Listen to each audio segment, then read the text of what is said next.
Welcome बच्चों, मेरा नाम धीरज है और आप मेरे साथ पढ़ रहे हो चैप्टर प्रोबेबिलिटी में आज हम बेसिक फंडा समझेंगे कि इवेंट्स क्या होती हैं। ठीक है, इवेंट्स लास्ट क्लास में हमने समझा था कि सैम्पल स्पेस कैसे लिखते हैं। आज हम समझते हैं इवेंट क्या होती हैं। जैसे ये एफ लिखा हुआ है, एफ कोई नाम दिया हुआ है 1 2 3 4 5 6। बेसिकली ये क्या हो गया, इसे बोलती है S. S is the sample space. किसका है ये? डाइस फेंकी तो क्या क्या आ सकता है। ठीक है, सो जो पॉसिबल जितने भी पॉसिबल आउटकम्स हैं, ठीक है, किसी एक्सपेरिमेंट के अंदर, ठीक है, तो इसे हम बोलते हैं सैम्पल स्पेस। और अगर इस पूरे मतलब वैसे सैम्पल स्पेस है तो सैम्पल स्पेस में ये 1 2 3 4 5 6 आ सकता है ना, सभी आ सकते हैं। तो इसे हम बोलते हैं श्योर इवेंट। क्या बोलते हैं? Sure event.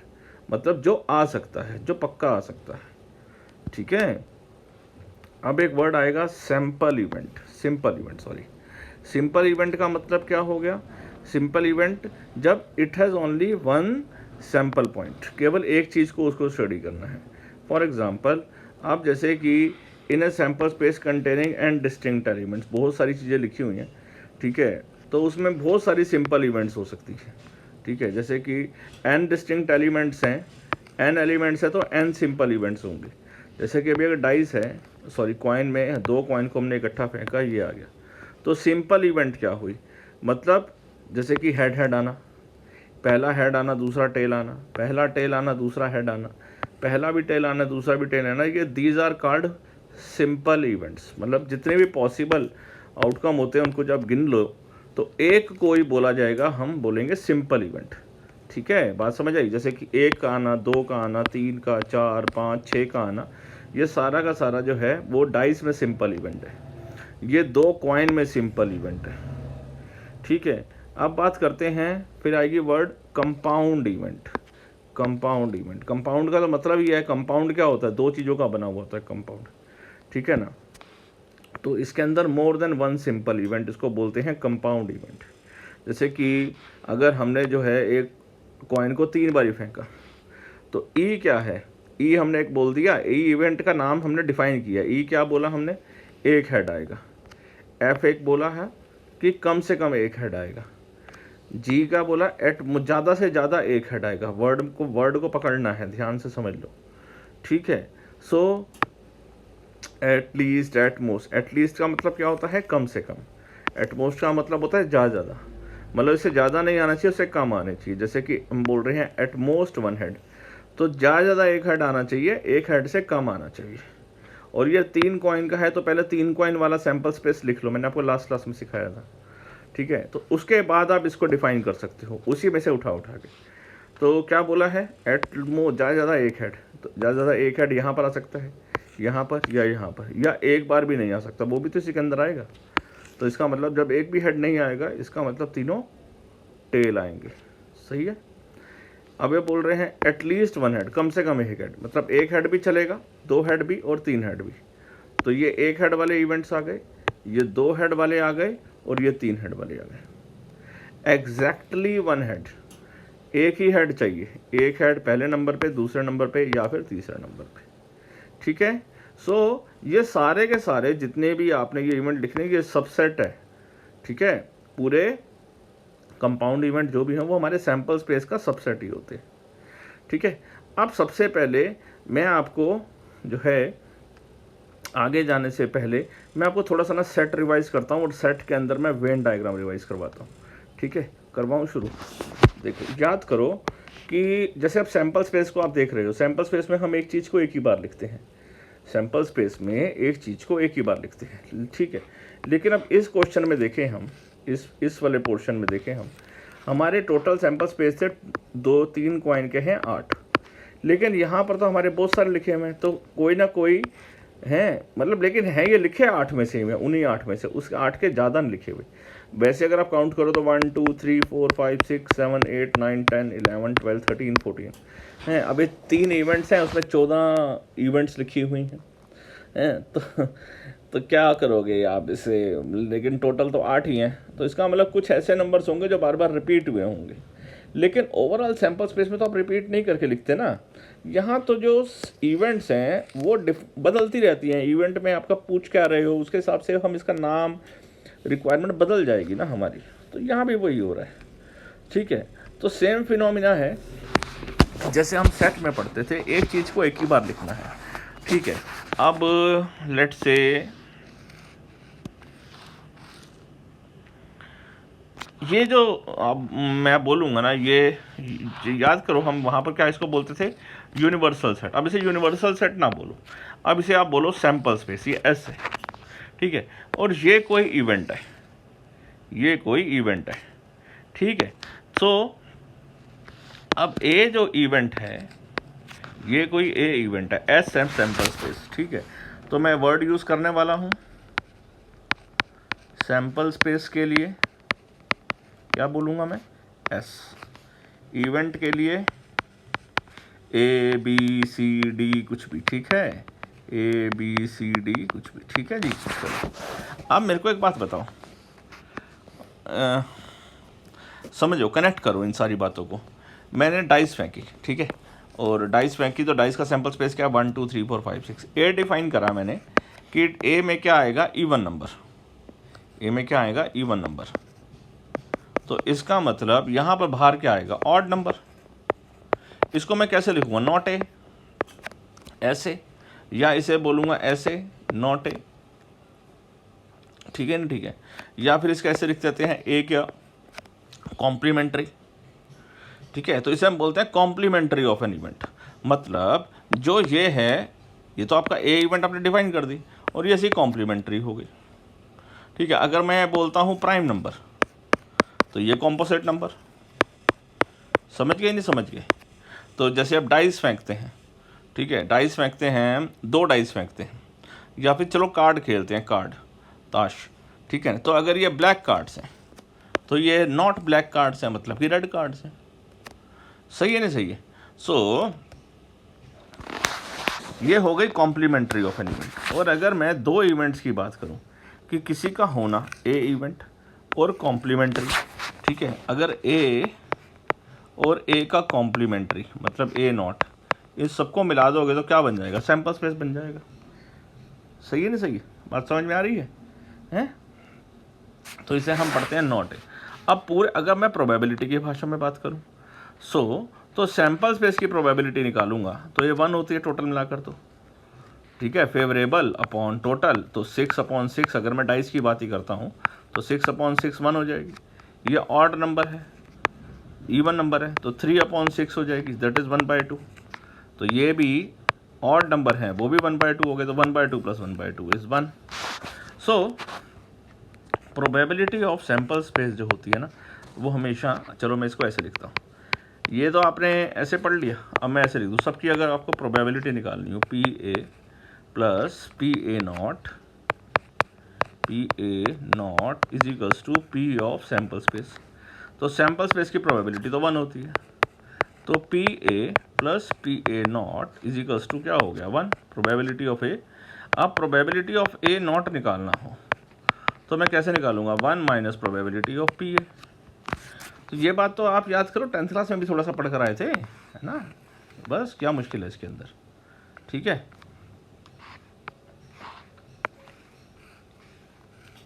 चलो इसको बॉक्स बना देते हैं। एक इवेंट तक तो बढ़िया चल रहा था, अब 2 आ गई, अब 2 आ गई, ठीक है। सो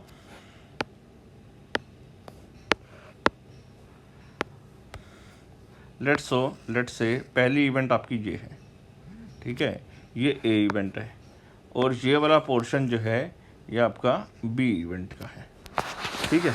ये एक इवेंट ए और बी, ठीक है जी, ये बी इवेंट हो गई, ये ए इवेंट हो गई।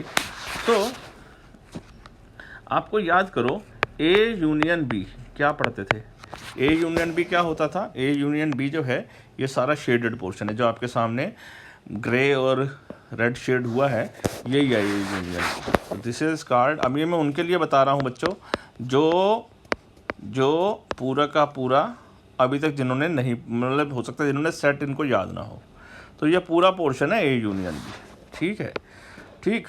हाँ, तो ए यूनियन बी कैसे निकलता है, ए यूनियन बी अगर आपको निकालना हो तो कैसे लिखते थे, पूरा ए और बी। मुद्दा क्या है, एक चीज़ को एक ही बार लिखना है। अब ये वाला पोर्शन ए में भी जा चुका है, लिखा जा चुका है, और बी में भी लिखा जा चुका है, तो इसका मतलब ये वाला पोर्शन एक बारी तो हटाना पड़ेगा।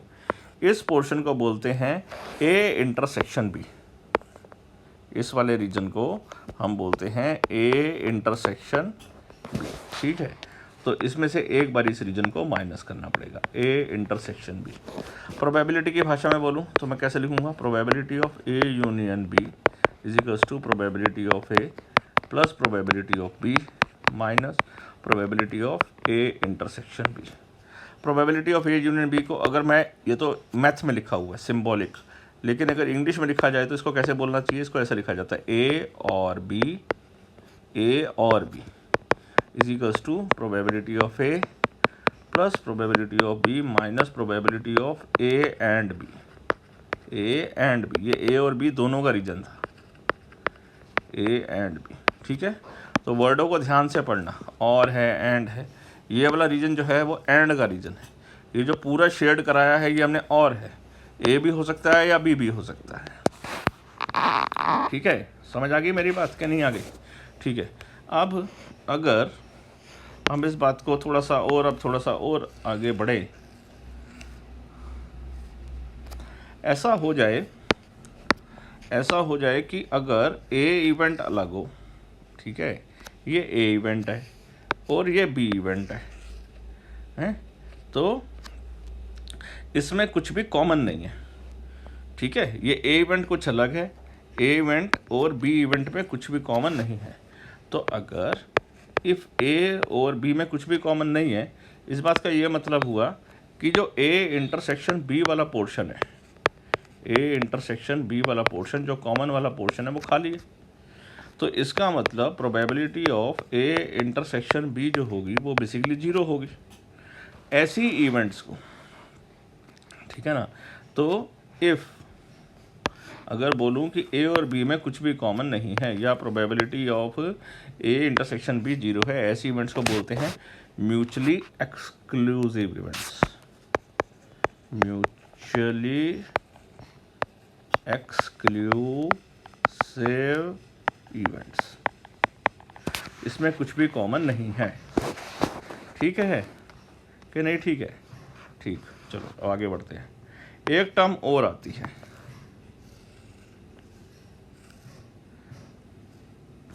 लेट्स से यहाँ पर सेट्स को समझते जाओ ध्यान से, ठीक है। जैसे कि मान लो दो इवेंट्स हैं, ये एक इवेंट है, ये बी इवेंट है, ठीक है। जैसे कि ये मान लो ब्लैक कार्ड्स हैं, ताश के पत्ते हैं, ये ब्लैक कार्ड्स हैं पूरे के पूरे, कितने 26, तो ये वाले कितने हो जाएंगे, रेड कार्ड्स, ठीक है। ए इवेंट जो है वो ब्लैक कार्ड है और बी रेड कार्ड है, ठीक है। और कहा जाए तो ये भी म्यूचुअली एक्सक्लूसिव इवेंट्स है।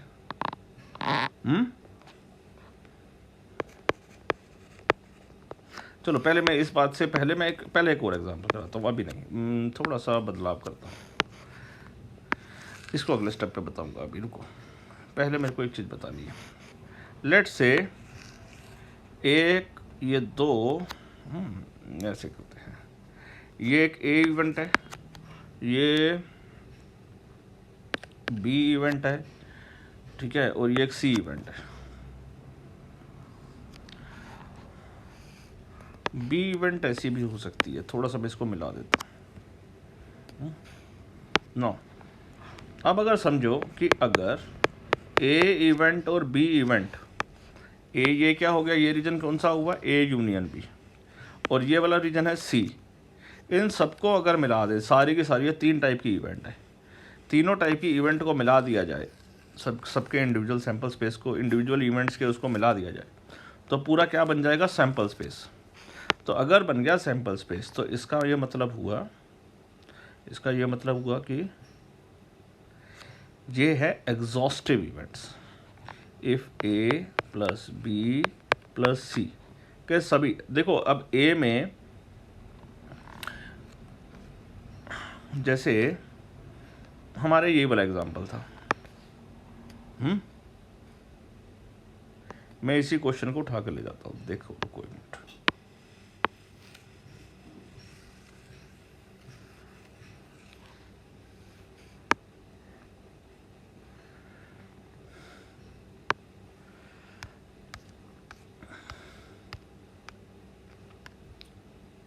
अरे अरे रे रे रे रे रे रे रे रे,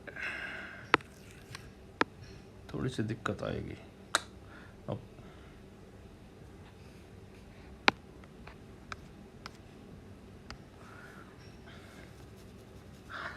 चलो मैं लिखता हूँ।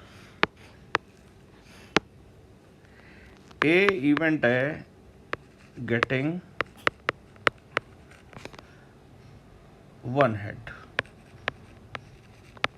ठीक है, या तो क्या था, एटलीस्ट वन हेड ना, एटलीस्ट वन हेड। बी एक इवेंट है एट मोस्ट वन हेड, ठीक है, ठीक है। चलो अब एटलीस्ट वन हेड को चेक करो, एक मिनट, और क्या था, एटलीस्ट और एग्जैक्टली वन हेड।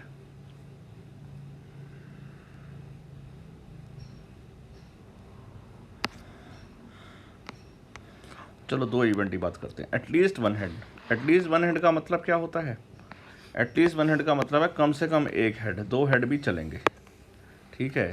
तो एक हेड या दो head, at least one head. So तो this will be at least one head, head tail tail tail head tail tail tail head, ये तो वन हेड आ गया। अब दो हेड वाला, head head tell head tell head tail head head, दो head आ गए। अब तीन हेड, 1 2 3, ये आ गया एटलीस्ट वन हेड, ठीक है। अब आगे आ जाओ at most one head. At most one head को पकड़ो आप, तो ज़्यादा ज़्यादा एक हेड है, ज़्यादा से ज़्यादा एक हेड, तो या एक हेड भी नहीं, तो ज़्यादा ज़्यादा एक हेड क्या आ गए, H T T T H T T T H, at ज़्यादा ज़्यादा एक हेड, और एक हेड भी नहीं मतलब टेल टेल टेल। क्लियर।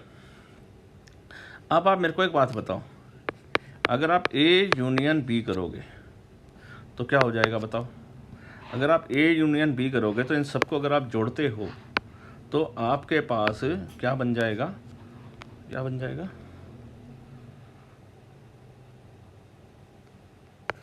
देखो यहाँ कितने हैं, 1 2 3 4 5 6 7, और ये वाला ये भी जोड़ दोगे तो 8, क्योंकि ये वाला जो पोर्शन है ये तो यहाँ पर भी आया हुआ है, तो दो बार थोड़ा जोड़ोगे, एक ही बार तो जोड़ोगे।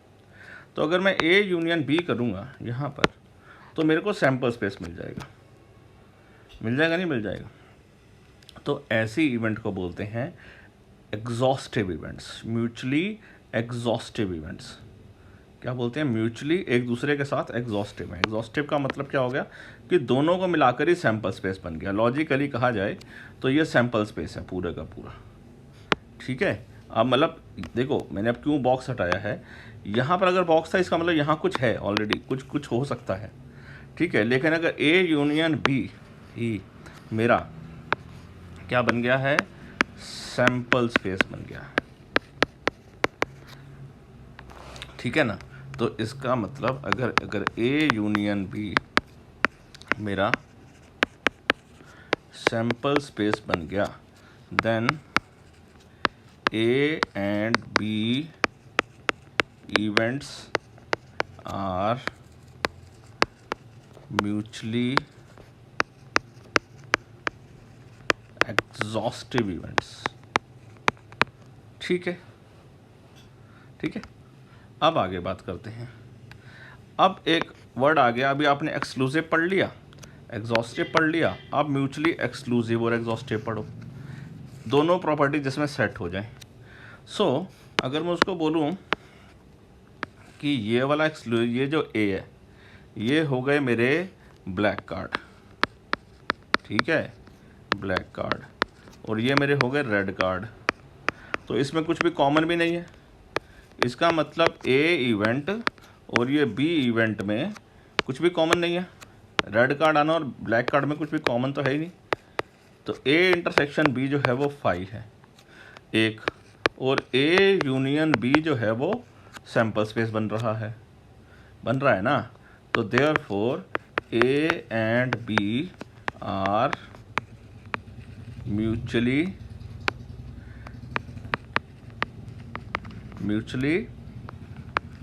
एक्सक्लूसिव भी हैं एंड एग्जॉस्टिव भी हैं, एंड एग्जॉस्टिव इवेंट्स। ठीक है, बात समझ आ गया? ये एक्सक्लूसिव भी हो गए और एग्जॉस्टिव भी हो गए। क्लियर? गेम समझ में आ गई? जैसे आप odd number even number prime जब आप डाइस फेंकते हो, ये ऑड नंबर है, ये इवन नंबर है, ठीक है ना, तो ये एक्सक्लूसिव एग्जॉस्टिव हो गए। दो डाइस फेंकते हो तो दोनों का सम या तो इवन नंबर या प्राइम ऑड नंबर, तो दोनों का अगर दो डाइस फेंकते हैं तो दोनों का सम अगर इवन नंबर आता है, मान लो उसको हम ए मान लेते हैं, और तो ऑड नंबर वाले को बी मान लेते हैं सम, सो फिर वही एक्सक्लूसिव एग्जॉस्टिव हो गया। समझ आ गई मेरी बात? ठीक है, तो ये चीज़ें आप करते आए हो, लेकिन आज हमने आपको एक नाम दे दिया, एक डिफाइन कर दिया।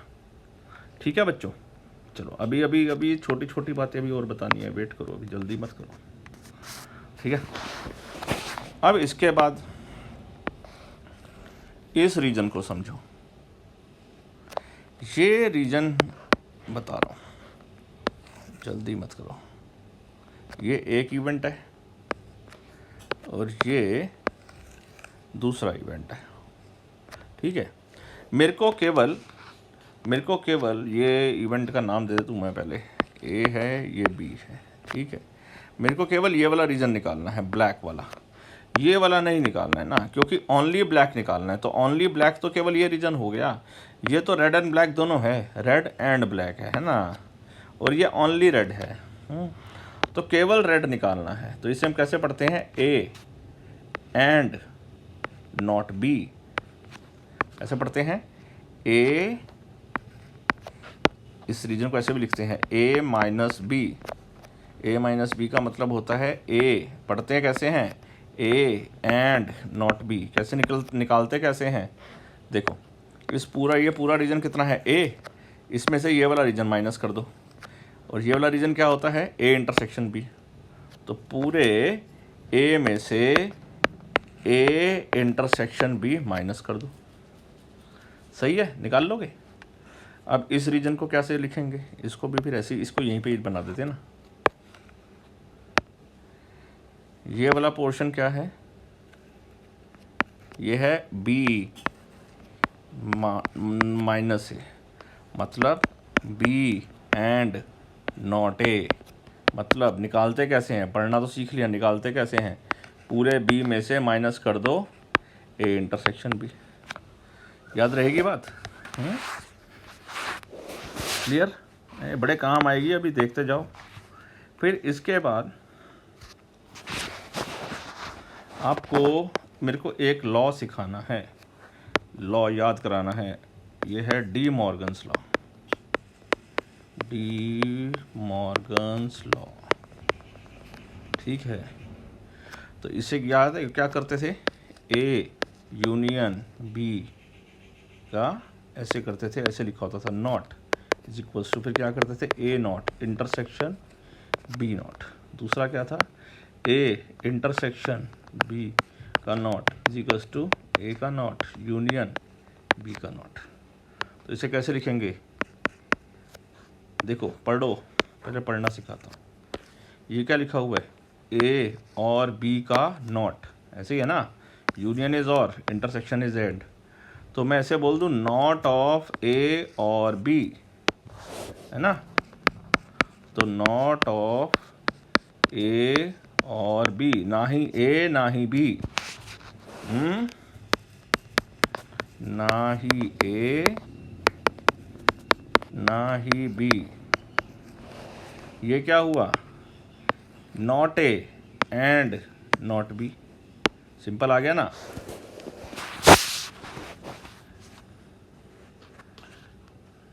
इसे पढ़ते पहले कैसे हैं? Not A and not B, ठीक है।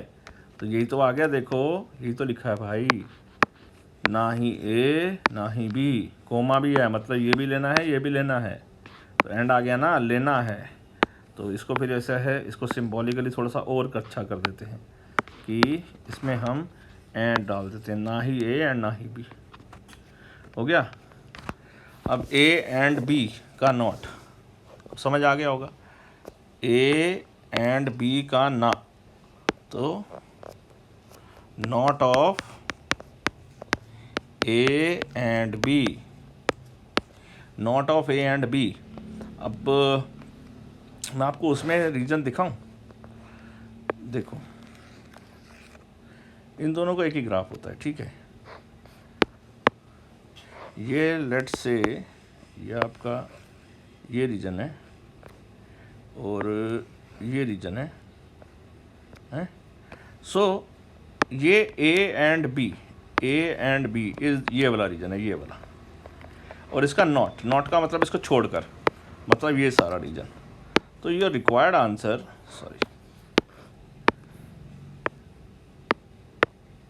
तो आपका जो रिक्वायर्ड आंसर होगा ना, वो यहाँ से लेकर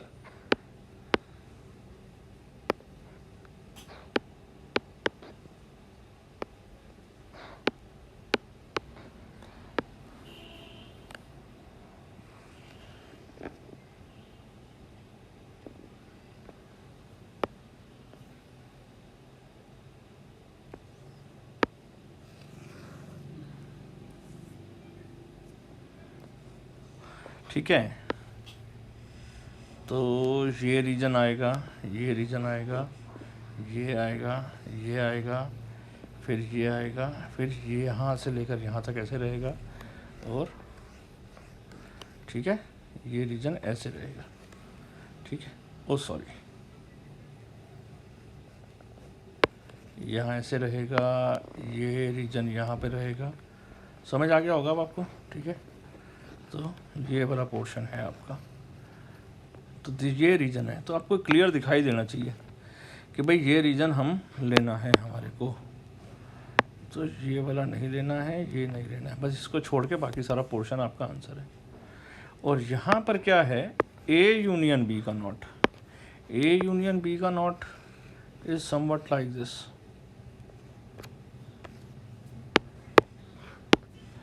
ये ए है, ये बी है, और ए यूनियन बी का मतलब क्या होता है, ये सारा, और इसका नॉट का मतलब इसके बाहर का रीजन। सो इसके बाहर का रीजन मतलब ये वाला पोर्शन, ये वाला, ठीक है, ये वाला पोर्शन।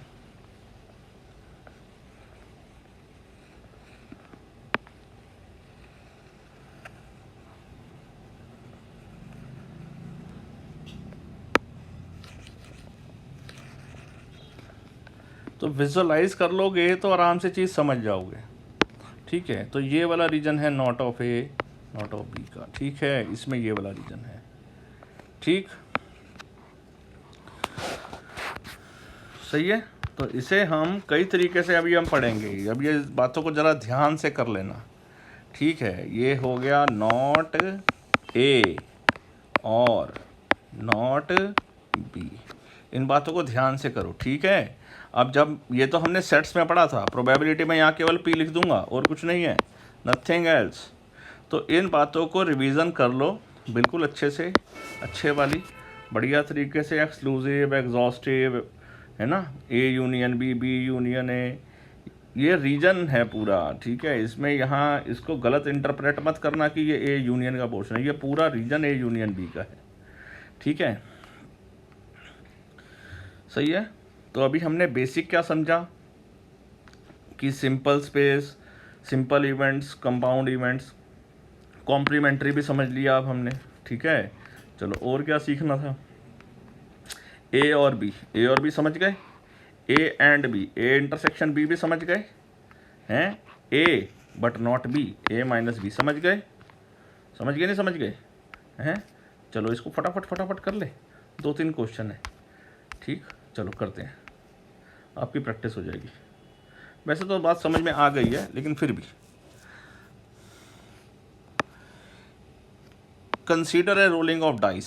ए क्या है, पहले इवेंट सारी लिखनी है आपको। ए इवेंट है getting a prime number, prime number लिख लो। ए इवेंट प्राइम नंबर लिख लिए, 2 3 5, एक प्राइम नंबर नहीं होता है, ठीक है। बी एक इवेंट है गेटिंग ए ऑड नंबर, ऑड नंबर हो गए 1 3 5। अब बात को समझो, मैं सारा कलर कोडिंग करके दिखाता हूँ आपको। ए और बी, ए और बी का मतलब ए में भी और बी में भी जो है, तो ए और बी में ये लिखोगे 2 3 5 और 1, क्योंकि 3 और 5 तो लिखा जा चुका है, तो ए और बी इज़ 1 2 3 4, 1 2 3 5, सही है। उसके बाद क्या है, A and B, A and B का मतलब ए और बी में कॉमन, तो कॉमन क्या हुआ, ए एंड बी में कॉमन ये वाला पोर्शन 3 और 5, इधर भी है और इधर भी है, दिस इज़ 3 और 5, ठीक है। A but not B, A but not B, इसको कैसे लिखते हैं, ए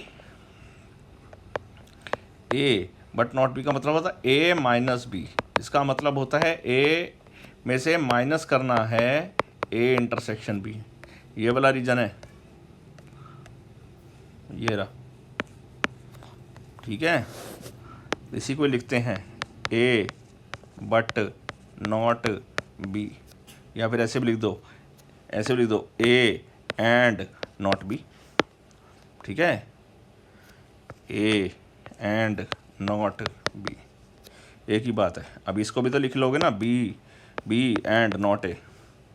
निकालने कैसे है, पहले लिखना ऐसे है, फिर निकालने का तरीका क्या है, बी में से ए इंटरसेक्शन बी माइनस करो, ए नॉट बी करना है तो ए में से ए इंटरसेक्शन बी माइनस करो।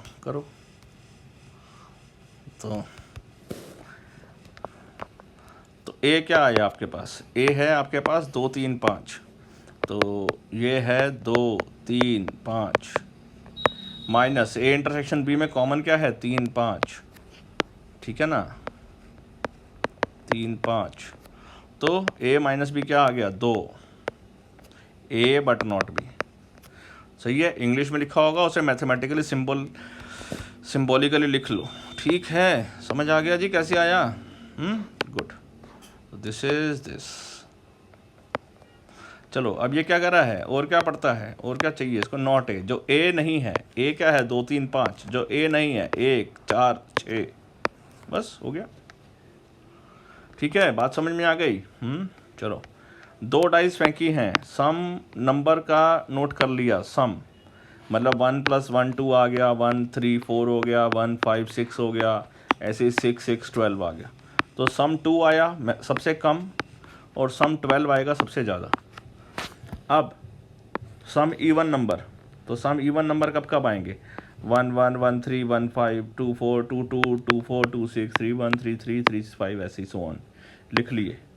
बी क्या है, multiple of 3, sum is multiple of 3, sum multiple of 3 होगा, तो इसका मतलब उसका सम क्या होना चाहिए, या तो 3 या तो 6 या तो 9, ये सम 3 आया, यहाँ से लेकर यहाँ तक सम है 3, ठीक है।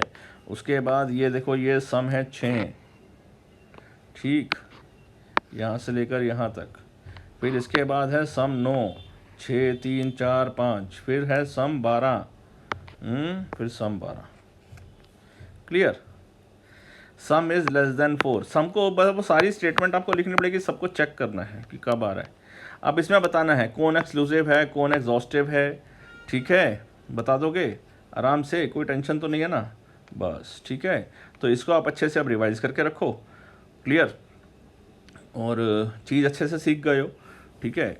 जब इसको हम डिसजॉइंट सेट भी बोलते हैं, जब वो सेट्स की भाषा में है ना, वो डिसजॉइंट में लिख देता हूँ, यहाँ पर जब था ना, ये जो कंडीशन थी ना, ये होते हैं डिसजॉइंट सेट, सेट की भाषा में डिसजॉइंट सेट्स, ठीक है। चलो तो इसको अच्छे से करो रिवाइज, हैं, अगली क्लास में करेंगे क्वेश्चन, ठीक है, क्लियर। तो तब हम वहाँ समझेंगे नॉट ए ये क्या है वो क्या है, सारी चीज़ें समझेंगे। जब तक इन चीज़ों को बेसिक फंडे को क्लियर कर लो। चलो अगले लेक्चर में जल्दी मिलते हैं, टिल